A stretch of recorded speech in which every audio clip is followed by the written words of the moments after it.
자, 우리가 조울증, 양극성 장애라고 하지만 양극성이 조증과 우울증이 왔다 갔다 하는 건데 양극성 장애 70%, 30, 그러니까 3분의 2는 일단 우울증으로 시작을 한다면서요. 그렇죠. 그런데 이게 양극성 장애에서 우울증인지 그냥 보통 우울증인지 구분하기가 쉽지가 않다면서요. 전문가도 쉽지가 않습니다. 네. 사실은 저희가 그 예측할 뿐인데 그 경험이 많으신 분들도 놓치는 경우가 많이 있어요. 그 되게 이제 젊은 친구들이 20, 30대가 많이 오고요. 이제 20, 30대가 오고 증상도 우울증의 양상이 우리가 좀 약간 비정형적으로 많이 먹고 많이 자고 또 그다음에 처져 있는 경우가 많다든지 뭐 그 성격 장애처럼 많이 싸워요. 그래서 비정형적인 이런 양상을 띠는 경우는 아 이거 우선 먼저 이게 우울증이긴 하지만 사실은 조울병일 수도 있겠다 이렇게 생각을 합니다. 그리고 심각도도 훨씬 심해요. 그러니까 우울증으로 약을 쓰더라도 약 반응이 별로 없고 그 다음에 좋아지더라도 갑자기 원래 우울증은 한 4, 내지 6주 지나야 좀 많이 좋아지는 경우 있지 않습니까? 순서도 있고.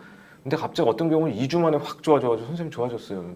진짜 표정이. 그건 내가 병이가 아니고 네, 그렇죠. 의심을 해야죠. 네, 이게 다른 그렇죠. 병일 수 있다. 네. 그러니까 그렇게 생각했는데 초심자들 이제 정신과에서 선생님들 뭐 아무래도 경험이 많아도 좋아졌나? 뭐 이렇게 해가지고 자세히 안 본 경우는 미스하는 경우가 많은 경우죠. 그래서 이게 요새는 이제 어떤 설문지 중에 그 처음에 왔을 때 그 우울증하고 그 조울증하고 구분하는 척도가 있어요. 네.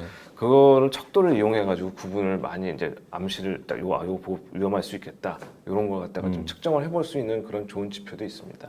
그러니까 지금 그 양극성 장애에서 우울증인지 그냥 보통 우울증인지 구분하는 게 중요한 게 약을 쓰는 게 달라질 수 있잖아요. 그렇죠. 훨씬 달라지죠. 항월제를 썼다가 갑자기 떠버릴 수 있으니까 네. 그것도 설명을 좀 해주시죠. 예, 대개는 이제 조울병의 어떤 자연적 코스가 있는 경우는 사실은 그 약을 항우울제를 쓰는 걸 굉장히 조심해야 돼요.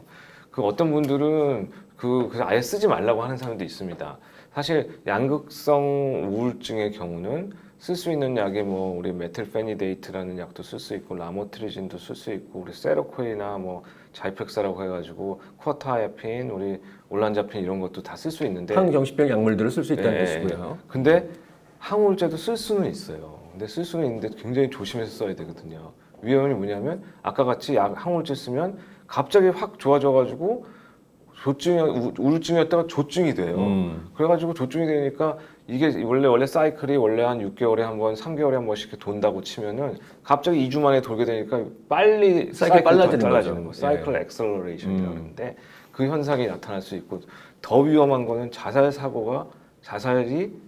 대한 시도가 많아질 수도 있습니다. 그러니까 그런 위험성이 있기 때문에 그 약을 쓰는 건 굉장히 조심해야 되는데 근데 양극성이라는 게 확실하지 않으면 그런 경우는 항우울제 같은 거를 쓰는 사람들도 제법 되고 전문가들 사이에서 이런 경우는 반은 쓸 수 있다, 반은 쓸 수 없다 이런 디베이트가 아직도 좀 있습니다. 20년 전에도 그랬어요. 예, 그때도 조심스럽게 항우울제 쓰면서 기분 안정제, 예, 리튬이나 같이, 아니 아까 말씀하신 세로클 같은 네. 약들을 같이 처방을 했었죠. 예. 지금도 그 트렌드는 바뀌지는 않았군요. 네. 근데 어떤 분들은 이제 강도가 약하다 그러면 이제 옛날에는 리튬이나 아니면은 그 전에 그 데파코트라고 해서 발프로엑 애시드 같은 걸 많이 썼는데 그거 없이도 항정신병 약물 자체로 좀 조절할 수 있다.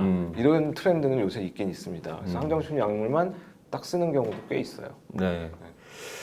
자, 이 조증보다는 증상이 좀 약한 경조증도 있다고요? 예. 약간 가벼운 조증이라는 뜻일 텐데 경조증이니까. 예. 날씨가 이 강도도 좀 약하고 그 다음에 그 기간도 좀 짧아요. 그래서 경조증 있는 사람은 쟤는 요새 주변 사람이 좀 알아요. 저 기분 떴네. 그러다가 조금 있다가 가라앉아가지고 저렇게 좋다가 좀 금세 가라앉아 막 이런 식의 성격인 것처럼 이렇게 보이는 경우가 상당히 있습니다.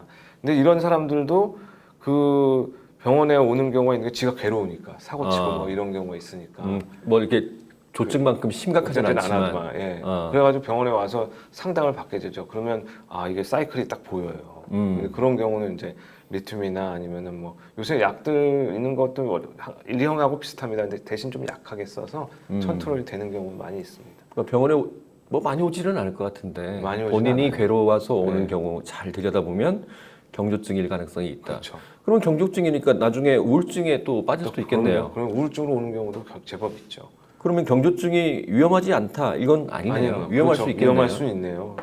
그리고 당연히 그 조증 때 이렇게 그야말로 사고 치듯이 이분들도 사고 칩니다. 그래가지고 뭐 공격적이 되거나 아니면은 뭐 도박에 갑자기 확 빠져가지고 도박에 돈을 많이 썼거나 뭐 이런 경우 꽤 있죠. 그러면 그런 것들을 예방하기 위해서 경조증이라고 해도 약물을 유지하고 치료를 할 필요가 있겠네요. 그럼요. 그리고 그래서 경조증도 꽤 오랫동안 약물 치료를 하도록 되어 있습니다.